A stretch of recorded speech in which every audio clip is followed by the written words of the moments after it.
Hello. ആ sir നമസ്കാരം. എനിക്കൊരു നമസ്കാരം. ഡീറ്റെയിൽസ് കിട്ടിയിട്ടുണ്ടായിരുന്നു ഒരു തീയ യുവതിയുടെ. ആ ഹാ ഹാ അവരുടെ എവിടുന്നാ വിളിക്കുന്നത്? ഞാൻ തൃശ്ശൂരിൽ നിന്നാണ് വിളിക്കുന്നത്. എൻ്റെ പേര് ദിവ്യ എന്നാണ്. ഞാനൊരു മാട്രിമോണി നടത്തുന്ന ആളാണ്. അപ്പൊ എനിക്ക് ഡീറ്റെയിൽസ് കിട്ടിയപ്പോൾ ഞാനത് കറക്റ്റ് ആണോ, അത് വിവാഹം കഴിഞ്ഞതാണോ എന്താണെന്നുള്ള ഡീറ്റെയിൽസ് അറിയാൻ വേണ്ടിയിട്ടാണ് വിളിച്ചത്. ഏത് മാട്രിമോണി?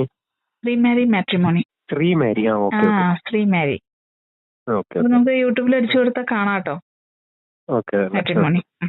അപ്പൊ എനിക്ക് കിട്ടിയിരിക്കുന്ന ഡീറ്റെയിൽസ് ഇതില് 42 വയസ്സുള്ള യുവതി, എഡ്യൂക്കേഷൻ പ്രീ ഡിഗ്രി, കുവൈറ്റിൽ നേഴ്സാണ്, സ്ഥലം കണ്ണൂർ, പുനർവിവാഹം.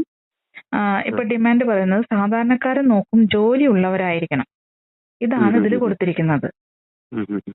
അപ്പൊ അതെങ്ങനെയാണ്? വയസ്സ് 42 കറക്റ്റ് ആണോ?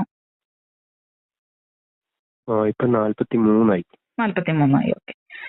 പുനർവിവാഹം. കുട്ടികളുണ്ടോ? ഒരു ആൺകുട്ടിയുണ്ട്. അപ്പൊ കുട്ടി അവരുടെ കൂടെ ഉണ്ട് അല്ലേ? അവരുടെ കൂടെ ഉണ്ട്.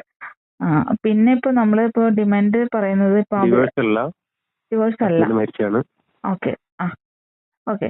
ഇപ്പൊ നമുക്കിപ്പോ ഡിമാൻഡ് പറയുമ്പോ നമ്മൾ ഉദ്ദേശിക്കുന്ന ആൾക്ക് വരനെ അവർക്ക് കുട്ടികളുള്ളതായ കുഴപ്പമുണ്ടാവും?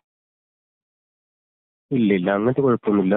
നമ്മള് ആളിപ്പോ ഇവിടെ ഇല്ല, കുവൈറ്റിലാണ്. അപ്പൊ നമ്മള് പുറത്ത് ഇങ്ങനെ ജോലിയുള്ള കിട്ടുവാണെങ്കിൽ നമുക്ക് കുറച്ചും കൂടി വിദേശം ഉപകാരമായി അല്ലേ? കുവൈറ്റിലുള്ള ആൾക്കാരാണെങ്കിൽ.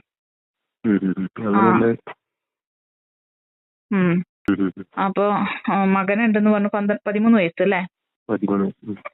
അപ്പൊ അവര് നോക്കാൻ തയ്യാറുള്ള ഒരാളാണെന്നുണ്ടെന്നുണ്ടെങ്കിൽ നമുക്ക് നോക്കാം. അപ്പൊ ആ മാഡം പറഞ്ഞ പോലെ നല്ലൊരു ജോലിയുള്ള എഡ്യൂക്കേറ്റഡ് ആയിട്ടുള്ള ആളായിരിക്കണം. ആള് നേഴ്സ് ആയതുകൊണ്ട് അല്ലേ? ഓക്കെ. പിന്നെ വരന് എത്ര വയസ്സ് വരെ ആവാം എന്നുള്ളത് പറഞ്ഞിട്ടുണ്ടോ? ഇതിൽ കാണുന്നില്ല. 50ന്റെ ഉള്ളിൽ. ഇപ്പൊ നമുക്ക് നാട്ടിലിപ്പോ ഏത് സ്ഥലമാണ് നമ്മൾ ഉദ്ദേശിക്കുന്നത്?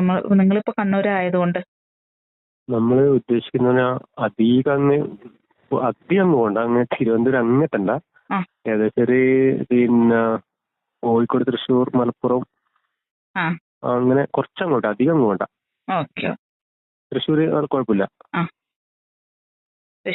തൃശ്ശൂർ, പാലക്കാട്, മലപ്പുറം അല്ലേ? കോഴിക്കോട്. ഓക്കെ. അപ്പൊ ആ ഭാഗത്തുള്ളവര് ഇപ്പൊ ഈ പറഞ്ഞ ഡിമാൻഡിനനുസരിച്ചുള്ളവര് വന്നു കഴിഞ്ഞിട്ടുണ്ടെങ്കിൽ തീർച്ചയായിട്ടും ഞാൻ അവർക്ക് കോൺടാക്ട് നമ്പർ കൊടുക്കാം. അവര് തീർച്ചയായിട്ടും പറയും ശ്രീമാരി എന്നാണ് വിളിക്കണേന്നുള്ളത്. നമ്പർ കിട്ടിയെന്നുള്ളത് അവര് പറയൂ കേട്ടോ. ഓക്കെ. പിന്നെ നല്ല ഇത് കിട്ടുവാണെങ്കിൽ നമ്മൾ അങ്ങനെ നോക്കണ്ട, സ്ഥലം നോക്കിയിട്ടില്ല. നല്ല കിട്ടുന്നുണ്ടെങ്കിൽ കുറച്ച് ദൂരമായാലും കുഴപ്പമില്ല. എല്ലാം കൂടി നോക്കിയിട്ട് നമുക്കിപ്പോ ഒന്നും ഒത്തുവരില്ല. അതെ, അതും ശരിയാണ്. ഓക്കെ. മെയിൻ ആയിട്ട് നമുക്ക് ആള് ജോലി ചെയ്യുന്ന സ്ഥലത്തിനോട് അനുബന്ധിച്ച് എടുക്കുന്ന ആളാണെന്നുണ്ടെങ്കിൽ പിന്നെ നമുക്ക് ജില്ല പിന്നീട് നോക്കാം അല്ലേ? Okay. Thank you sir. Thank you. Hi. അപ്പോൾ എല്ലാവർക്കും ഇന്നത്തെ വീഡിയോ ഇഷ്ടപ്പെട്ടെന്ന് വിചാരിക്കുന്നു. ഇഷ്ടപ്പെട്ടെങ്കിൽ ലൈക്ക് ചെയ്യുക, ഷെയർ ചെയ്യുക, കമൻറ്റ് ചെയ്യുക. അടുത്ത വീഡിയോ വരുന്നവരെ നന്ദി, നമസ്കാരം.